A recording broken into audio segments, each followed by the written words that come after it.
Hello, and welcome to I Know Dino, the Big Dinosaur podcast, where we cover news, interviews, and discussions of all things dinosaur.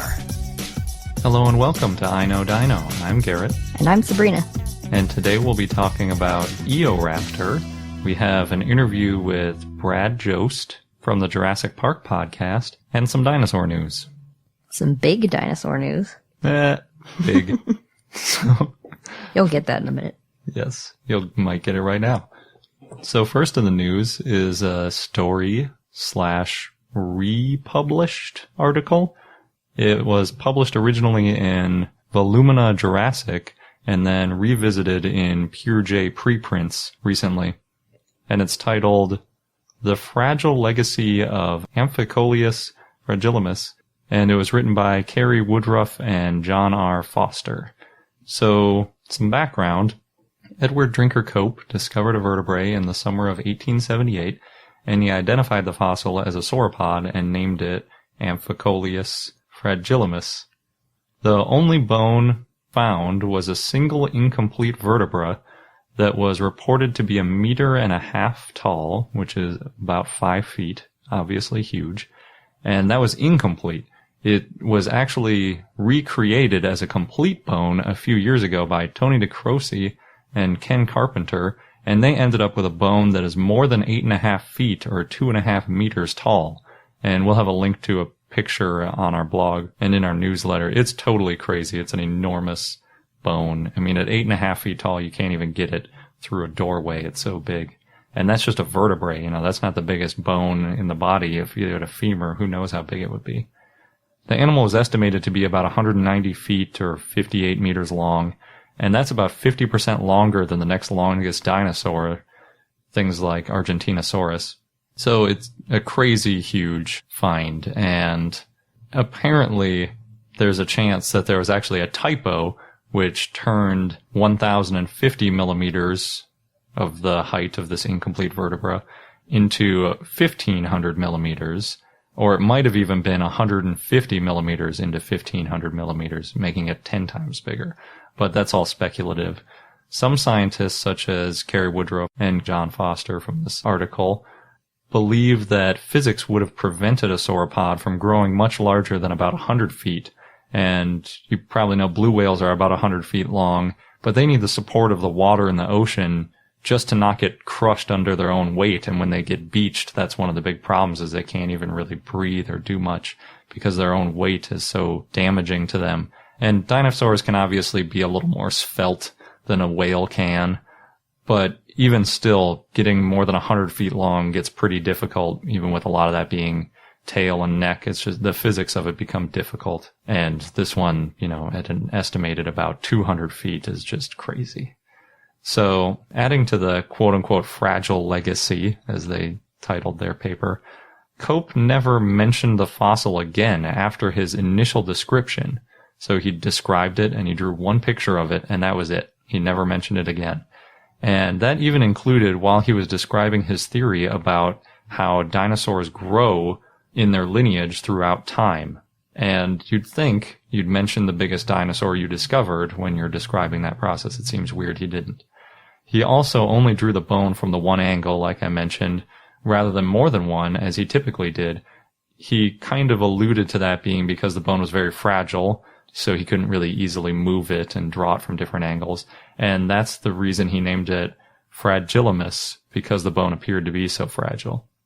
The history of the bone is kind of interesting, too. It was found in 1878 and described, and then it was transported to the American Museum of Natural History in 1895 and given a catalog number, and it came in along with a whole bunch of other bones from the same area where this one was discovered. But two other scientists named Osborne and Mook published their monograph on the sauropods of Cope, which included all of his sauropod discoveries from the area where a fragilimus was found, and it was conspicuously missing and has never been seen since maybe 1895. But it might have gotten a catalog number without being seen. It's kind of unclear. There are a couple reasons why it might not be around anymore. It's been searched for a couple times in the American Museum of Natural History and never seen. One theory is that it might have fallen apart because it was such a fragile specimen with the fragilimus. And if it fell apart, it might have just been thrown away by someone who was cleaning up and got confused and thought it was just garbage. It might not have ever existed. Like we mentioned, it might have just been a totally different size, or maybe Cope just made it up because he was competing and he thought, oh, what if I had this huge bone? But that seems a little bit unlikely since they gave it a catalog number. Or it might have just been lost somewhere along the way. Or there was some night of the museum type event. Things came to life. Somebody was brawling with a dinosaur bone. Never know. I guess we can put that in the maybe pile. The authors believe it was probably destroyed in one way or another, but they didn't hazard a guess on how. They don't think that he made it up, and they don't think that he intentionally misled people into thinking he had found the biggest dinosaur ever. Some dinosaur hunters did find the original note where Cope described the site of the fossil discovery, and it's a place called Cope's Nipple outside Cañon City in southern Colorado in the U.S. But when they went there, they couldn't find any more Amphicoleus fossils there, and it's already been excavated a few times because other dinosaur fossils have been found there. I think the best summary comes from the conclusion section of the paper where they say, quote, by deciphering the ontogenetic change of Diplodocodea vertebrae, the science of gigantism, and Cope's own mannerisms, we conclude that the reported size of A. fragilimus is most likely an extreme overestimation, end quote. So if you're ever looking at a paper and they talk about the biggest ever dinosaur and it's this fragilimus that would be 190 feet long, take it with a grain of salt, because now you know it just came from one bone, and one bone we don't even have anymore and no one's seen in over 100 years. So it's a little bit spurious. On a related note, the Titanosaur in the American Museum of Natural History is going on display. And the reason I said the Titanosaur is because they haven't actually given it a scientific name yet. It's going up in the American Museum of Natural History, which is Sabrina and my favorite museum, and it's going to be totally awesome. Actually, it is totally awesome because it went up early January 2016. It's a full-scale replica, 122 feet long of it, and it's an unnamed Titanosaur from Argentina. The original fossil was discovered in 2012 in Argentina, and Peter May, president of Research Casting International, explained the process on the American Museum of Natural History website. We're going to play a little clip. We went down to Argentina and we 3D scanned all the bones in the field and in the lab. We had the whole skeleton completely digitized in 4 weeks. We took the data and then we carved the bones out of slabs of foam with our 5-axis milling machine. We molded all the elements once they're carved up, and then we have a complete copy of the skeleton. And from there, we can cast all the elements out of fiberglass. And then the cast gets mounted. Yeah, so it was a pretty involved process. It's cool that they used basically 3D printing. It was a little more complex than that because they had to CNC mill it, and then they had to mold it, and then finally put it all up on display and articulate it and everything.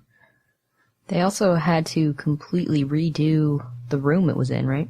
Yeah, so the room, if you've been to the American Museum of Natural History anytime recently, has a room called the Wallach Orientation Center that's on the 4th floor, kind of next to one of the halls of all the fossils. And it was basically a mostly empty room. There was a little theater screen on one side with kind of a preservation-themed video talking about, why it's important to be nice to nature. And then in the middle of the room, there was what a normal person would say is a pretty large dinosaur. It was probably like 20 feet long. But this one was like a rubberized, realistic, it wasn't a skeleton. It was a recreation of a dinosaur.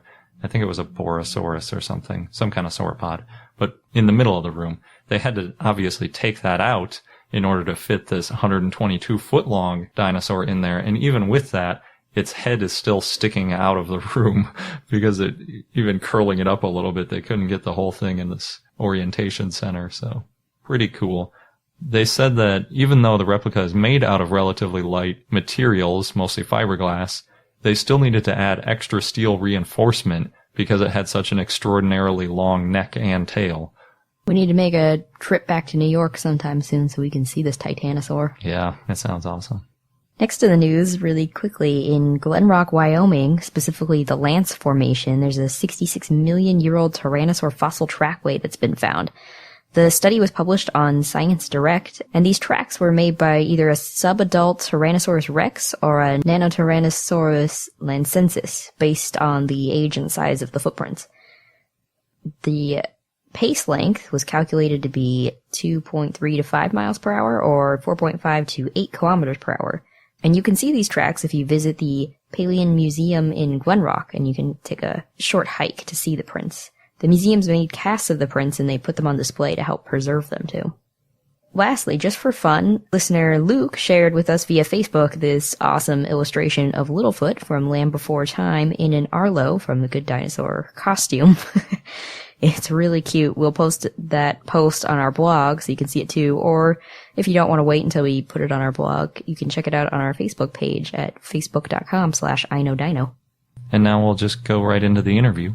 We're here today with Brad, the host of the Jurassic Park podcast, where you can learn everything there is to know about Jurassic Park and Jurassic World. We definitely recommend checking it out. We've had Brad on the show before, and we're happy to have him again today to talk with us about all the dinosaur media highlights from 2015. So welcome, Brad. Hey, how's it going? Pretty good. Yeah. Good. Yeah, 2015 was pretty crazy for all kinds of dinosaur media stuff, so I'm happy to talk about it. Great, yeah. We were pretty happy with the amount of stuff that came out last year. Yeah, there was a lot. Yeah, all of a sudden, I feel like there wasn't too much in the way of dinosaur stuff prior to 2015, and then all of a sudden, it was like a flood of stuff came right to us, so I'm really happy about that, obviously. Me too. I kind of wonder if everybody else planned it around Jurassic World. Yeah. Yeah, you're probably right there, because they knew it would be big. I don't think they knew it would be as big as it was, but it's definitely a safe bet to kind of release things alongside Jurassic World. So that was a good choice by everybody. Yeah, you can especially tell when everyone tries to work Jurassic into the name of their thing. Why are you using Jurassic rather than Cretaceous or Triassic? I wonder. Yeah, exactly. It's so funny because there has been so much in the way of toys or different videos or kids stuff like online. You just see the word Jurassic and they almost copy the font or the logo itself. And it's just clearly they're just trying to rip it off and trying to hope people mistake it for Jurassic Park or Jurassic World. Yeah. Yep. They've somehow branded an entire period. Yeah, it's sort of like the way Indiana Jones represents adventure, and everything that has to do with adventure sort of has that same font, the same, logo and everything, same sort of music. So same thing goes for Jurassic Park. Once something became a hit like it did, everybody's going to rip off of it. So yeah. It's a good thing. It's fine, because it's better for us because we end up getting all this awesome stuff. Yeah, that's true. Yep, definitely. Yeah, 2015 obviously was huge for Jurassic Park because it's been 14 years since a new Jurassic movie came out. And the film itself, I really enjoyed it. I know people are mixed about it, and hopefully they tend to side on the good side nowadays, but we'll see. I can't wait to kind of look at this, a few years down the road and see what the thought process is about the movie, to see if people still appreciate it or they've come to hate it. I don't know. So that'll be interesting to see over the years. But for me, I loved it, and it made so much come out of the way in terms of video games and toys and stuff for fans at conventions and everything, especially the gaming. The Jurassic World Lego game came out. That one included all the different films, and from what I've heard, everybody loves the game. There's really no complaints about it. Oh yeah, we love the game. It's just so much fun. How could you not love playing in that world? And they make it fun for you. They make it comical, which is something the Jurassic Park movies are really not known for too much. I mean, there is some comedy, but it's funny to see how they represent the movies in those games. So I think that's pretty awesome. There was a mobile game for Jurassic World, and that one's been pretty awesome. I know I got a chance to play it until I ran out of space on my phone. Then I really couldn't play it anymore. But And one of the funny things is, I don't know if you guys heard that news that a young boy ended up spending like $6,000. Oh, yeah. Oh, yeah. That was playing crazy. that mobile game. That's insane. And, it just goes to show that people really like this game. They are So addicting. whether he got his money back, so it's not a big deal. But that game was really fun. There was also the Jurassic Park arcade game that came out earlier in 2015. I don't know if you guys have gotten a chance to play that. It's usually at like Dave and Buster's, or it can be any kind of local arcade. But Oh, okay. Yeah, we haven't played that one. I didn't see it. that one's really awesome. It's in the similar vein of like the Lost World, the big box, game that you can get in and shoot the guns and everything. So that one was really awesome. And I actually on the podcast got to talk to the guys who created the game. So it was really cool to see or to hear about what went into making those games. So that's one of the ones I'd say definitely go find it because it was great. Is that one where it's like a first-person shooter style, or what's the... how do you Exactly. play? So you're sitting in that booth and you have the gun there, and I think it's kind of like a vague time frame. It doesn't exactly tie into the movies, but it does represent some of the scenes that you'd see within the movies. And it all takes place in the old park. So it takes place after the first movie, and it just shows kind of the way that this group of people collect the dinosaurs and contain them and take them, I don't know, off the island. So that was a really cool game. Yeah, it sounds fun. Yeah, that's one of the things I like to see is a game that doesn't destroy dinosaurs. I feel like a lot of, shooter games end up just killing all dinosaurs. Yeah, like Turok. It's not always fun when you're just destroying them. I kind of like to not destroy them. So that's why I like that game a lot. Nice. Jurassic World also brought a lot of toys. Now, I don't know if you guys are into collecting or anything. Did you happen to pick up any toys from the movie there? We didn't get any of the... We thought about getting the collector edition of the Jurassic World that came with the Indominus Rex and the T-Rex, but we ended up getting the regular tin case thing. Yeah, those things are really cool too. For when it comes to toys, it was kind of not a collector's year, really. So if people are looking to collect items, it's not really that great because some of the toys were really hated upon most of the fans. So I'm sure some of your listeners maybe have some of these toys. They could be disappointed with them because the nature of the old toys, they were so good and so much fun to play with. But hopefully Hasbro picks it up. I think they just didn't realize how big the movie would be. So what about the toys? Was it that they didn't like? It was just not as realistic. Too simple or something? Yeah, they're very simple. The sculpts are not up to par. There's a lot of disconnected pieces, like the jaw on like the T-Rex. It's very disconnected looking. The paint jobs weren't very good. Just really odd color choices. There was a lot of screw holes in the dinosaurs themselves. So that's something you didn't really see a lot of in the old toys because of, I guess, whatever material they were made out of. They were more like rubbery. But the new ones now are like a hard plastic, and they have all these screw holes all over them. So it kind of takes away from the, your imagination, I guess, when you see these screw holes all over the place. Yeah, that's not great. Just speaking of toys real quick, have you seen the Toy Story mini? It's like about 30-minute long. What was that called again? Oh, The Land That Time Forgot. Exactly, I don't know if I caught it recently. I saw it a little while back. Isn't that like a Halloween special or something? Yeah, it was a couple months ago. It was, some kind of holiday special because they had just gotten a bunch of new toys for Christmas, I think. And then... Yeah, that thing was a lot of fun. There were like some lizard creatures and stuff like that, right? And they were just like trying to destroy the familiar Toy Story gang. Yes. Yeah, pretty much. Yeah. We got some cool dinosaurs that are pretty realistic. Where did those come from? Safari Limited. Are they Limited. probably the Papo ones? Or? No, I think it was Safari Limited. And there was a university, I want to say Carnegie. Yeah. They teamed up and then made these really accurate and to scale. Yeah, to scale dinosaurs. And it was like you were saying, they're all rubber style. So they're molded and they're painted really well. Yeah, they were actually the centerpieces for our wedding. Yeah. Oh, awesome. Yeah, we assigned people by dinosaur table. That's really cool. Yeah, you got to assume everybody knows what dinosaur to go to, right? Well, they didn't, so we also had to give numbers. Yeah, we backed it up with numbers afterwards. We were going to do dinosaurs, and we're like, they're labeled, they can figure it out. And then we realized some people might not be able to figure it out. Most people. That's awesome. Yeah, I got to check those toys out. One of the ones that people have really loved this past year are the Papo figures. I think they sell them at like Toys R Us and everything, but they're basically sort of like the representation from the Jurassic Park movies, but they're not affiliated in any way. They have different paint schemes, but they are really, really high quality. So if you want to go pick up some sort of collector's item or a toy just to play with, those things are really awesome and probably better than the Jurassic World series that came out. Cool. Good to know. Yeah. I think one of the things people also hated was the fact there was no humans. There was just dinosaurs. So, everybody used to love playing with the human figures. So it was kind of a shame to see them not, put into this line. Yeah, that's surprising, considering how big... Well, I guess if they didn't think it would be as big.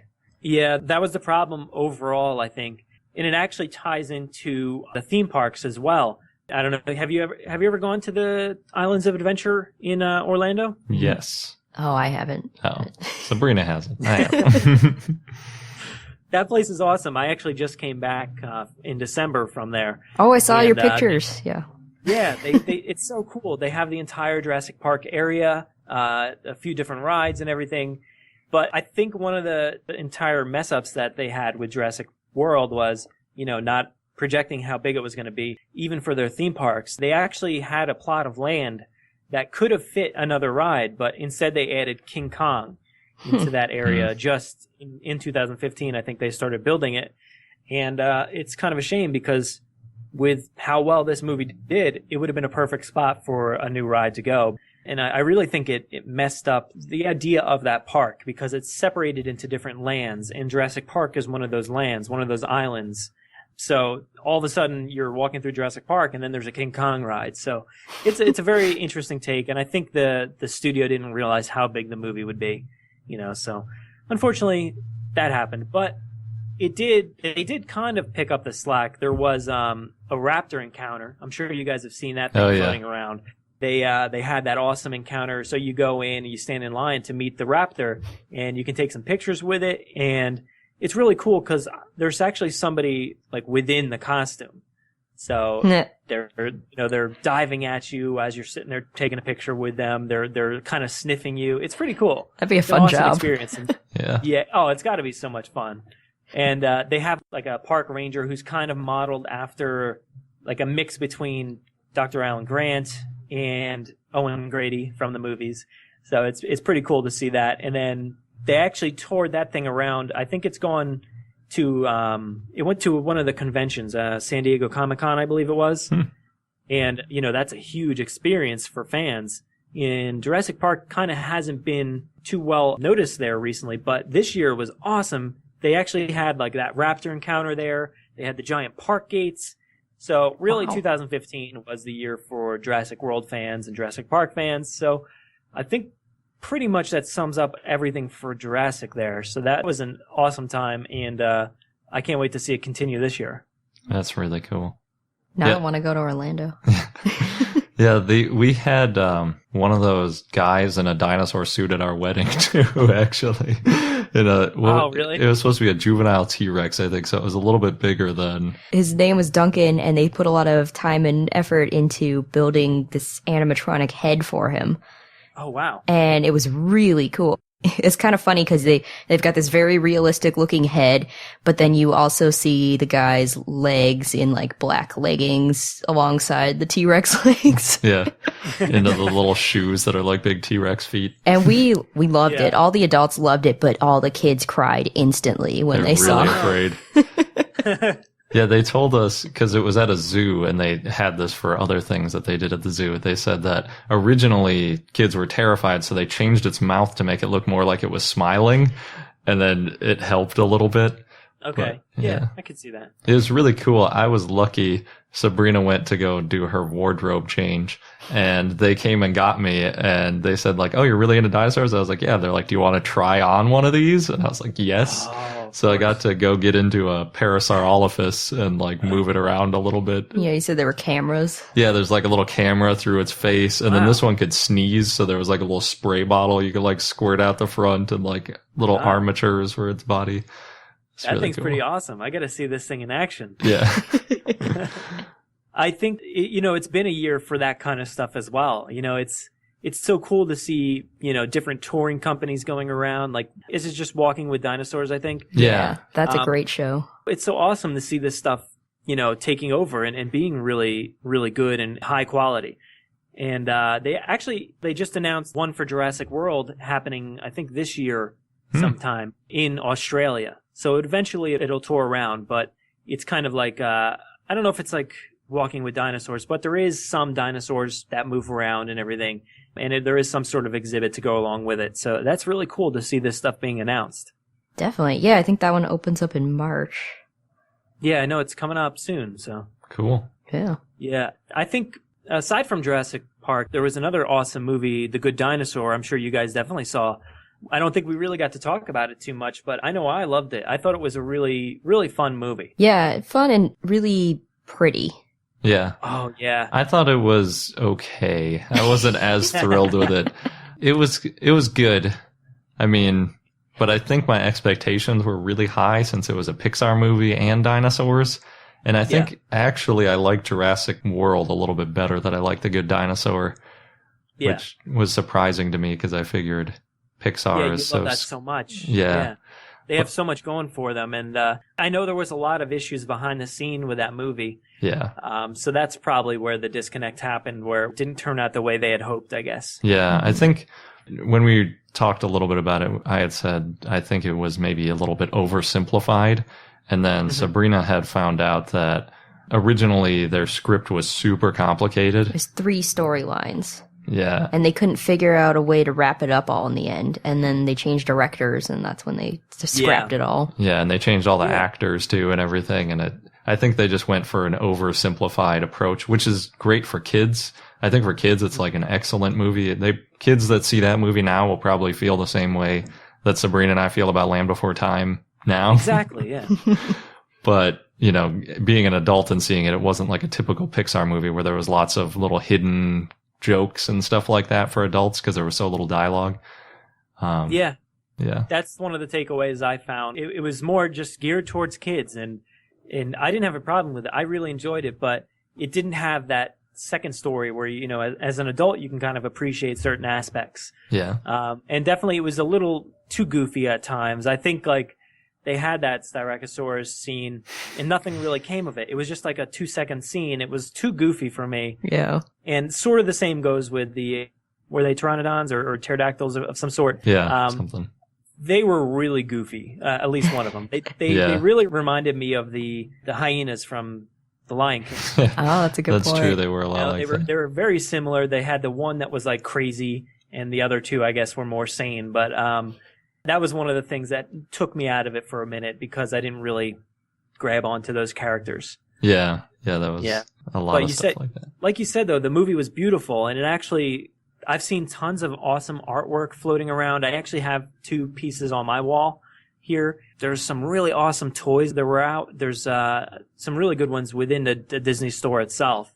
I think they have different ones in, like, say, Target versus the Disney store. So there's some really cool Arlos. There's like a pillow, and then there's like the regular different sizes of the stuffed animal and like plastic ones and everything. Yeah, I thought it was a really, really awesome effort, and even better than the Jurassic World toys. They were just really good quality, and I really enjoyed them. I actually, every time I'd go to the store, they'd all be like sold out. That would be just a completely empty section. So it's funny to see that The Good Dinosaur really didn't do well financially. Yeah, but that does make you wonder, maybe what they didn't get in movie sales, they can make up a little bit in merchandise. Yeah, that's what I'm hoping, because I don't want this to be a complete failure. Yeah, that would be either. a shame. It's already looked at as like the worst Pixar movie, and that's a shame. Mm-hmm. It's kind of putting it down a little too much, but like I said, it was a good film, awesome toys, great artwork.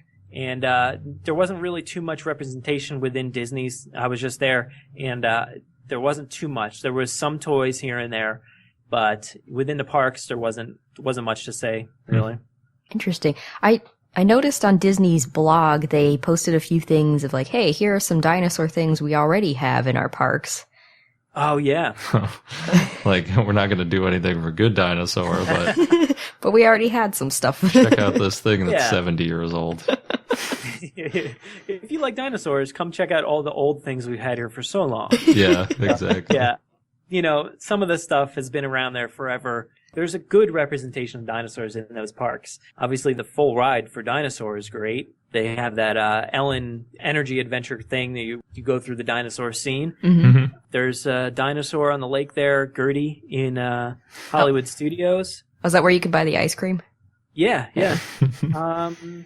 There's a few other things I think I'm missing, but it is a really good place for dinosaurs. I'm really surprised about that because nothing about Disney makes you think dinosaurs. That's true. Yeah. So I was hoping that this movie would help turn that around, but it's not looking too optimistic. You know, what I'm really hoping is maybe DVD sales will kind of boost it.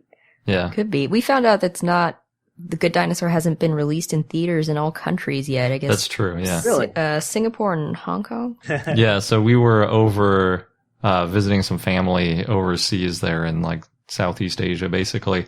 And one of our relatives said like, oh, you guys going to see The Good Dinosaur? He's like 10 when it comes out. And we're like, yeah, we saw it like a month ago. And His jaw drops. Yeah. What? You guys got special sneak peeks? yeah, because I think it doesn't come out till like February over there. Wow. So Wow. I don't know if they're going That's to really do strange. anything. They probably don't usually rework it at all. No, I'm yeah, I guessing. can't see that happening. Yeah. They already put so much work into it, and I'm really surprised it even hit the screen, knowing all the issues they had behind the scenes. That's true. Yep, Yeah. they made it work. That reminds me, though, we were talking a little bit about scientific accuracy of Jurassic Park on your podcast. And in The Good Dinosaur, it was kind of funny because that was like the least scientifically accurate dinosaur portrayal I've seen maybe ever. So, Yeah, probably. so really, if you compare The Good Dinosaur and Jurassic Park or Jurassic World that way, Jurassic World is doing a phenomenal job with accuracy. Yeah. Yeah. But you know, I think in the same way that Jurassic World dispelled that they're just theme park monsters, they're not dinosaurs, I think The Good Dinosaur did the same thing in a way. By, you know, you saw the meteor kind of like fly by Earth, so it didn't actually happen. But then it was like, I think it was an unspecified amount of time. Yeah, I think it After just said that- like millions of years Yeah. without really being Yeah, there was no direct date, so it could be now, today, and dinosaurs obviously would evolve, right? Yeah. So, I don't know.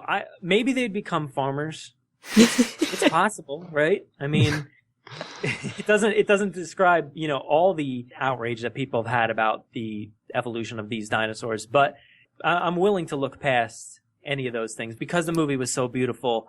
I kind of liked the difference between the cartoony dinosaurs and the amazing backdrops. Yeah. Yeah, they spent a lot of time on the background, the landscape, and they even built a whole database of clouds. Yeah. Yeah, they did some really awesome work. It just looked amazing. Like every mountain sequence looked insane. The clouds looked amazing, and even more so, the water looked incredible. And they had that whole sequence in the water, and they really had to make it look awesome. And they did an amazing job. So I think people should give this one a second chance, really. Yeah, I think as far as kids' movies goes, it's a lot better than most of the movies out there. And definitely as far as dinosaur kids' movies goes, it's in the top 5 or so. Yeah, I think just the main reason it probably got so much flack is because it was Pixar, so people were... Really high expectations are never good for you when you're trying to make a movie. Yeah. And I think Jurassic World surprised people with how good it was too. So seeing The Good Dinosaur shortly afterwards probably. Yeah, maybe people were just let down because it was Pixar, like you said, and because Jurassic World really did insane amounts of money. Yeah. So really any amount it took in was going to be a disappointment. Yeah. Mm-hmm. And especially Inside Out came out this year, Mhm. and that's being widely looked upon as like one of their best movies. Yeah, we So, loved that one. yeah, and it was really emotional, really good. And The Good Dinosaur had some of those qualities, but not all of them. Yeah. But I really wonder how we would think it would be if we had seen like The Land Before Time and The Good Dinosaur at the same time. Yeah. Yeah. It's really hard to tell. It's kind of like when you talk to kids about Star Wars movies, and they say their favorite movie is Episode 1 because they love Jar Jar and all that stuff. And, exactly. Yeah, and everybody else is like, what are you talking about? That's the most awful thing. But it just depends on what age you are when you see it. Yeah, really. I think, you said it before, The Good Dinosaur could be the Land Before Time for kids today. Yeah. So hopefully it is. I'm really excited for that prospect. Yeah. And I think you guys mentioned it just recently, The Land Before Time and We're Back, A Dinosaur Story were released on Blu-ray. So that's really cool. And, sometimes movies take forever to get on Blu-ray, and these two are one of them. They took forever for some reason. Did you get a chance to pick any of them up? We just got them like 2 days ago. Actually, wow. Somebody pointed out to us that they were released, and then we immediately went to buy them. Right away. Yeah. Yeah, I didn't get a chance to pick them up yet, but from what I've heard, obviously it's going to be good looking. It's going to be a lot better quality. I think it helps people notice a little bit more flaws when it's in high definition. Mm-hmm. Something that wasn't really meant for high definition in both of these movies. I'm really looking forward to them because I'm used to seeing it on like a tiny screen when I was younger. So I'd love to put that back in my DVD player. Or VHS and then watch it so many times that you lose a lot of the quality. Yeah. I'm especially interested to see, you might see more of the like details of the actual drawings. But that could be kind of cool actually in like an artistic way. Yeah. Yeah. Well, either way, I think it's great, whether you see these flaws or not. It's awesome to have these, on a good quality DVD that you can throw in your player anytime. So I'm really looking forward to getting them. Yeah. They were pretty cheap. I was actually surprised. I think they were only like $10 a piece, weren't they? Yeah, around that. Yeah, I guess they would be really cheap because, kids don't really know what they are, to be honest. Yeah.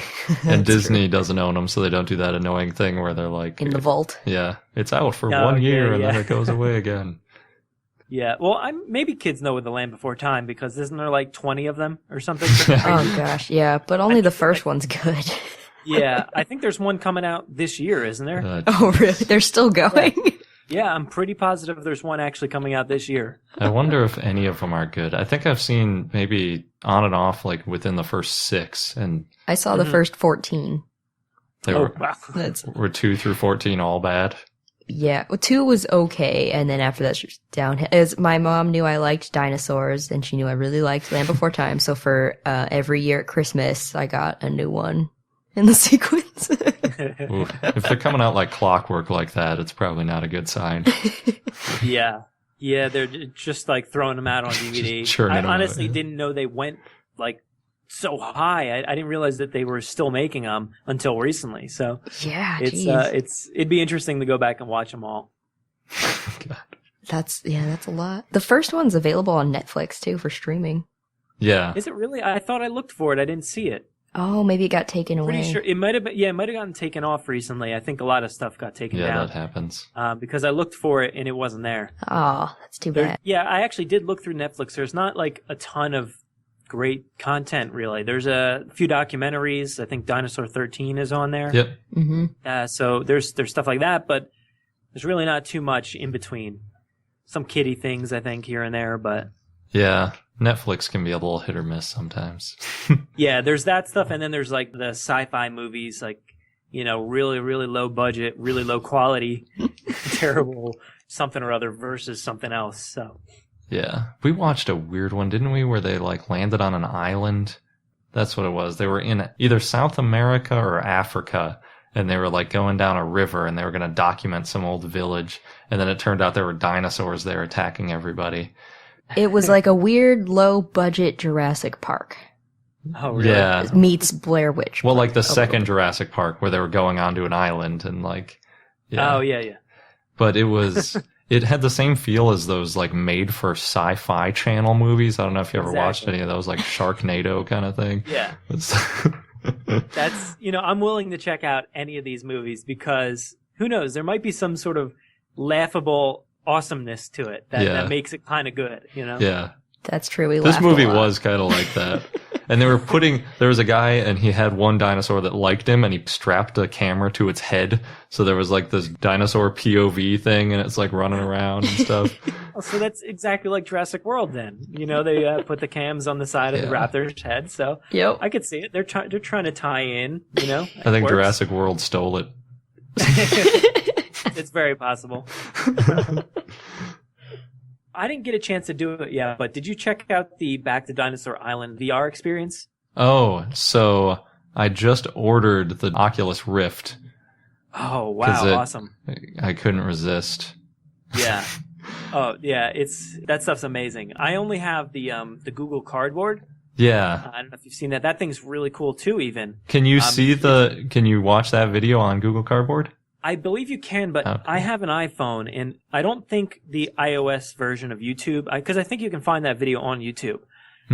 But the iOS version doesn't have the ability to do the split screen. Oh. So I guess if you have the Android version, it actually has like a button you can press to do the split screen. So I can't do it, so I didn't even bother. Yeah, But we watched it on YouTube too and saw like the one perspective the whole time and it looked pretty cool. And there are a couple other games too that are coming out with some of that VR support, which is why I wanted that Oculus so bad. Yeah, that I can't believe it. It's like 100% the future. Now I think there's CES going on right now, and they're presenting all these amazing technological advancements, and gaming is one of the biggest ones, and it's really interesting to see where it's going. Yeah, that's going to be Definitely. fun. There's there's a couple other dinosaur games. What was the one? Ark Survival Evolved, I think it's called. And it's kind of like the one you're talking about where they're trying to capture dinosaurs a little bit. Yeah. But this one's more of like a massively multiplayer online thing. Maybe not massively multiplayer. I think it's like 50 people at a time. But you can go to your dinosaur. You can go find dinosaurs and you can either hunt them or you can try to domesticate them. And certain ones you can ride around on and stuff. Really? And that game supports VR, which was Wow. the real thing that sold me on it. I was like, I got to play that game in VR. That's pretty awesome. So you're going to get it to work with the Oculus Rift, right? Yeah. And then just ride a dinosaur in our living room. Yeah. All day. Sabrina will be That's like, awesome. yank it off my head. Like, you haven't eaten. You've only pretended to eat in the game. You don't know what reality is anymore. VR is hilarious to watch from the outside. If you're not the one doing it and you're the one watching the other person, it's pretty hilarious. So I Yeah. could imagine riding a dinosaur would be, really comical. So definitely have like a video camera ready when he starts doing That's a that. good idea. We're going to have to do that. I saw there was a great one of people on like a roller coaster and how they like panic. And I can't imagine what it's going to be like. Because in that game, things like T-Rex or whatever will come roaring out at you. I'm going to be like walking through the woods or like maybe riding a little Gallimimus or something. And then a T-Rex is going to come out and I'm going to like fall down into the couch and... I think it would Injured. honestly scare you. Like, it would be pretty terrifying. Oh, yeah.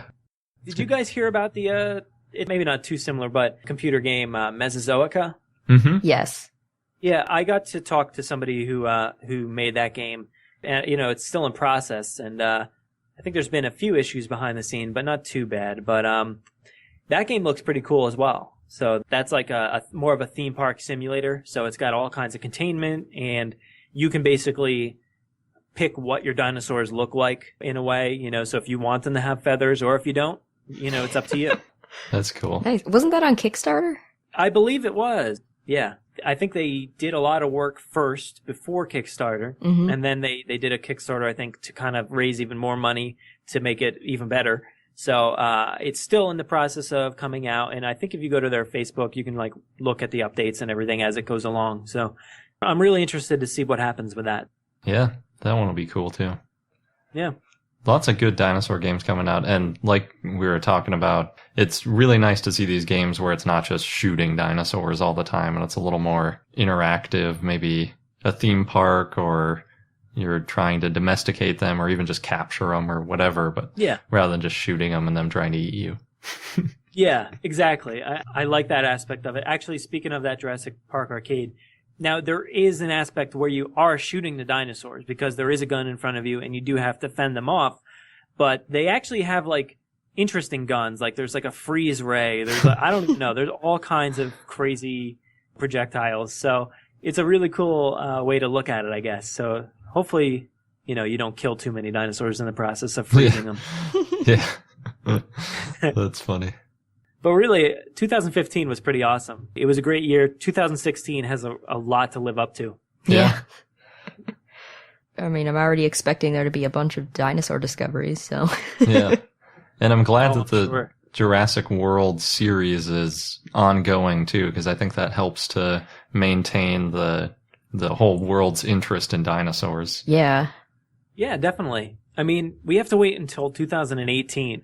I know. So it's going to be long and brutal. I wish they did it like Star Wars, where they had some spin-offs in between. Yeah. I know. I that's what I'm hoping we get some sort of announcement of, like, at least a comic book or a Netflix show would be amazing. I don't think it's going to happen, but something like that would be really cool. Yeah, that would be good. But 2018, that's going to be a long time. So I'm hoping maybe we get some sort of director announcement or maybe some sort of plot, some sort, announced. That'd be great. But it's going to be a long lull of news and information. So hopefully we get some good games. Like you said, all these games are going to be coming out, so that'll keep us busy. Yeah, they could do a cool in-between game. Sometimes they do that with movies, where they put a game that bridges the gap of what happened in between the movies. Mm-hmm. That'd be a lot of fun. That would be. I mean, there was that concept art and a little bit of footage that popped up some point last year. It was like a little bit of Chris Pratt running and I think some dinosaur artwork and stuff like that. It was supposed to get released, but it never did. So maybe they can use those models for a game that's set somewhere. Maybe before Jurassic World, after Jurassic World, hopefully something. Yeah, they could do... The Matrix, that's what I was thinking of. Where they had the Animatrix, too, in between. That was hugely popular. Because it's obviously difficult to do a big budget, high CGI level thing all the time, but they could do like a hand-drawn version. Star Wars did an animated series they did too. Yeah. Star Wars is a good model. They have, they have currently an animated series. They had the Clone Wars, now they have Rebels. They've done, They have comics everywhere, all kinds of comics. They've got like 10 video games. Oh yeah, they've got everything on all cylinders, just going like 100 miles an hour the whole time. Everything is working right. And the same kind of goes for like Marvel. Yeah. They have the comics don't tie in with the movie series or anything, but there is the TV shows. They have some on Netflix, they have some on ABC. So I'm hoping Jurassic Park gets that same treatment because let's face it is, as after Star Wars beat it, it is the number 2 movie from last year, and I think it was just passed probably right around now for the number 3 spot all time. Wow. So do you know what the money is? 4. Do you know around what the money is? I remember it being like $500 million from opening week or so. Well, for Jurassic World, like what it's at now? Yeah. Any idea? It's at like $1.6 billion. It's just sitting there, and it was in number 3 for a long time. It couldn't come close to Titanic or Avatar. I think Titanic's like 2.1 or something like that, and Avatar's like 2.7 or 6. Maybe they should get James Cameron to direct the next one. They should, yeah. He's too busy. He's like working on 3 Avatars as we speak. So, that's gonna keep him busy. That's awesome. It's really though. awesome to have the number 4 movie that we can say now. So hopefully they pay attention to those figures and do the better thing next time around with better toys, better games, everything. Yeah, and maybe do some of that in between stuff. That would be awesome. Yeah, that would be really cool. Here's hoping, but I'm not sure. I don't really bank on Universal too much. They don't really do things like that too much. So yeah, Disney is the all-time leader in multinational conglomerate marketing and yeah, exactly. It's all them. If only it had come out with them originally, but it's a Universal project there, so it's all on them to do the theme park tie-ins and the comics and the everything else, the TV series. So hopefully we'll get something. Yeah. Well, thanks so much for taking the time to be on our show today. Yeah, no problem. It was fun. Yeah. Always fun to do crossover episodes with you. So. Yeah. Oh, definitely. Yeah, I really like it. Actually, that's one of the best things I think of 2015 was meeting everybody. And, like podcasts like yours and mine and meeting everybody through Twitter and other areas and Instagram, Facebook. It's really been cool meeting so many awesome people in 2015. Oh, absolutely. Yeah. Yeah. So hopefully we get to do this again. Yeah. Definitely. So if people want to find you on the interwebs, where should they go, and where are you available? Well, I do most of my work over on Twitter, so that's at Jurassic Park Pod. You can email us, jurassicparkpod@gmail.com.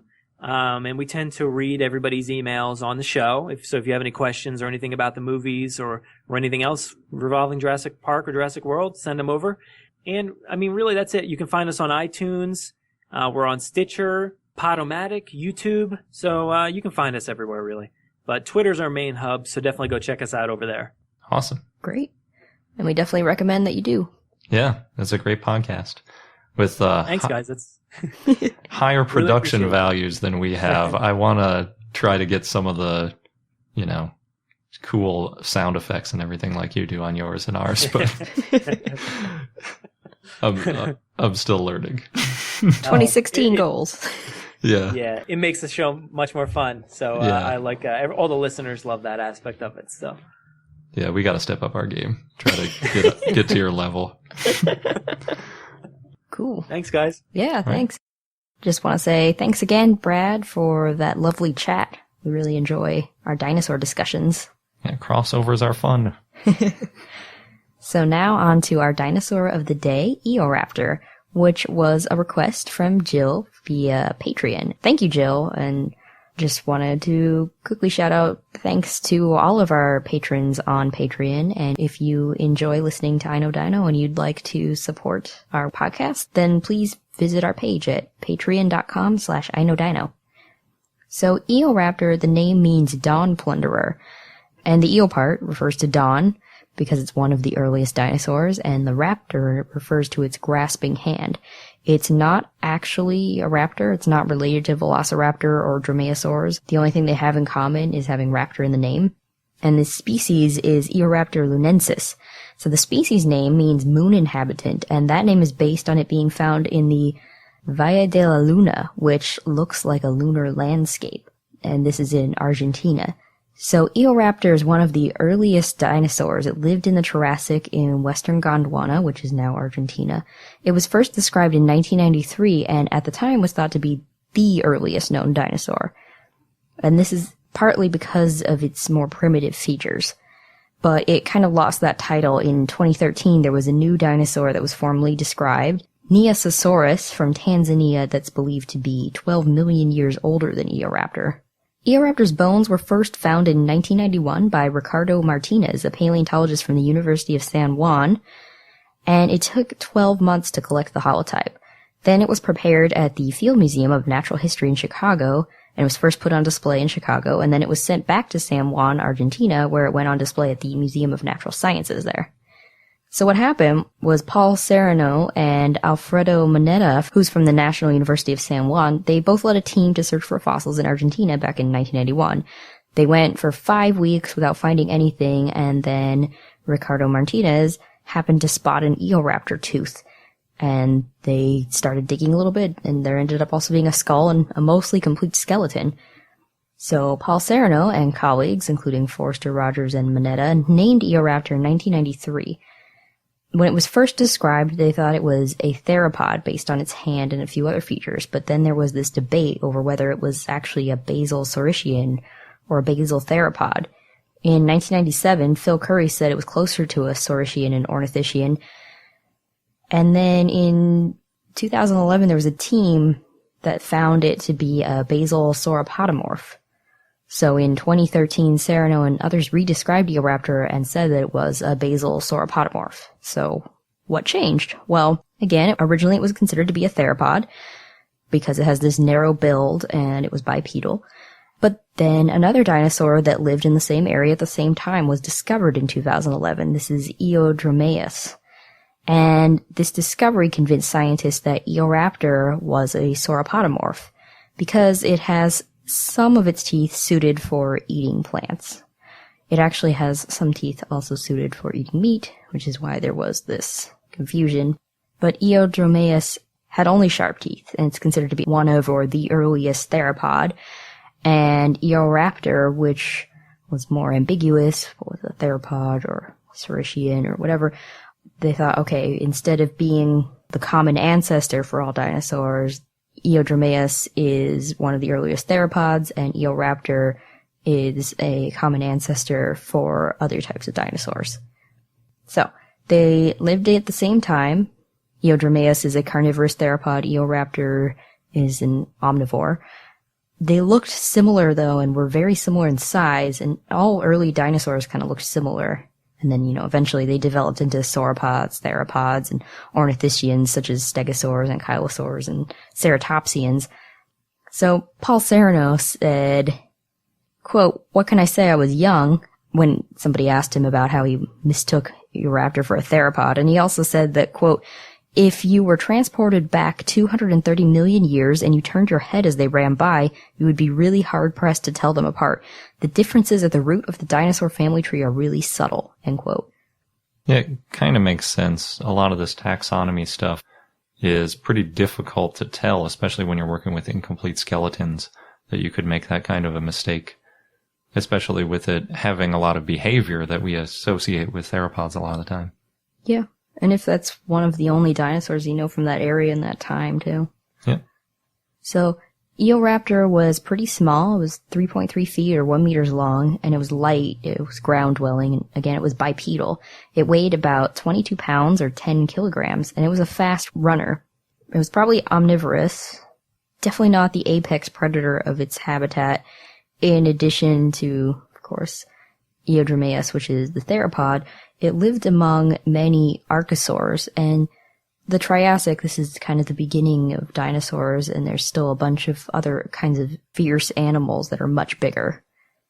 There's also another dinosaur in the area called Herrerasaurus. A lot of Herrerasaurus bones have been found, and it was a predator that may have eaten Eoraptor. So, Eoraptor was probably middle or bottom of the food chain. Bottom if he was eating somebody else. Oh, that's true. Towards the bottom. Eoraptor had a kink in its upper jaw. Again, it was omnivorous. What's interesting is some of its teeth were leaf-shaped, which were meant for eating plants, and some of its teeth were curved and saw-edged, but it didn't have this sliding joint in its lower jaw that would have allowed it to hold large prey in its mouth. So it would have gone for small prey like insects or lizards. It had 5 digits on each hand, and the 3 longest digits on each of its hands had large claws. This is probably for catching prey. And the 4th and 5th digits were too small to be used for hunting or for anything, really. So it could have used its claws and its teeth to tear apart its prey. Also interesting is that later dinosaurs tended to have fewer digits or fingers. For example, T-Rex only had 2. Yeah, we don't talk too much about dinosaurs having 5-fingered hands. Mm-hmm. Eoraptor's forelimbs were half the length of its hind limbs, and it had really large eye sockets, at least the ones scientists have found. So some scientists think that the bones were actually of juveniles. Other evidence of this is some of the skull bones that they found were not fully fused together. Eoraptor lived in a volcanically active floodplain with forests. It was warm and humid and had strong seasonal rains. If you'd like, you can see Eoraptor in the documentary Dinosaur Revolution, where an Eoraptor saves a female Eoraptor from a Saurosuchus, and then they start a family. Not to spoil things. Yeah, spoiler alert. And our fun fact of the day comes courtesy of a friend of ours who gave us their copy of Cinefex from August 1993. And if you're not familiar, Cinefex is a magazine published bi-monthly which goes into depth about different cinematic effects. So now it's a lot of CGI, but back then it had other cool stuff in it, like puppets. Jurassic Park was the main topic in this issue. We're a huge fan of puppets. Yeah, we really like puppets. Puppets and dinosaurs, so Jurassic Park is obviously right up there. Mm-hmm. In the Cinefex issue, they have a great quote that I just want to read. It says, quote, "To demonstrate his interest in the project, character creator Stan Winston provided Spielberg's Amblin Entertainment with detailed pencil drawings of the dinosaurs by Mark Crash McCreary. Using ostrich photographs as reference, McCreary sketches the similarly configured Gallimimuses and a Tyrannosaurus rex. The T-Rex and all dinosaurs were to be presented as warm-blooded, agile, and fast-moving creatures, a reflection of the latest scientific evidence," end quote. And then later, Sam Winston Studio was selected as the effects provider for the full-scale dinosaurs. So in Jurassic World, there's a little restaurant, and it's named Winston's. It's in reference to Sam Winston. And obviously it had a huge impact on the way they have portrayed dinosaurs in the whole series. It's nice to see how they did use birds even in the very earliest phases of Jurassic Park, which is why when we talked about it with Brad on his podcast today, we talk about how we actually don't really mind the science in Jurassic Park. We kind of like it because they do a good job of bringing that bird-like animation to the dinosaurs. And even though it's not the latest and greatest science, at least it was the latest and greatest in the early 90s. So it wasn't like some of the earlier things like Godzilla where you're going back 100 years. If you want to hear more about Jurassic Park and the science in it, as well as all the other goings-on of Jurassic Park, check out Brad's podcast on Jurassic Park Podcast. Yeah, and he's very active on Twitter, too. So you can follow him at Jurassic Park Pod. And that wraps up this episode of I Know Dino. Thanks for listening. And again, if you enjoy our free weekly podcast and you'd like to support us, I know we would love to keep this going. So the more feedback and support we get, the easier it is to keep going.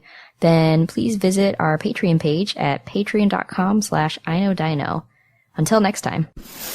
Thank you for listening to I Know Dino. If you have any questions or comments about dinosaurs, we'd like to hear from you at plesiosaur at iknowdino.com. And for more information on dinosaurs, go to iknowdino.com or follow us on Google, Facebook, Tumblr, or Twitter at I Know Dino.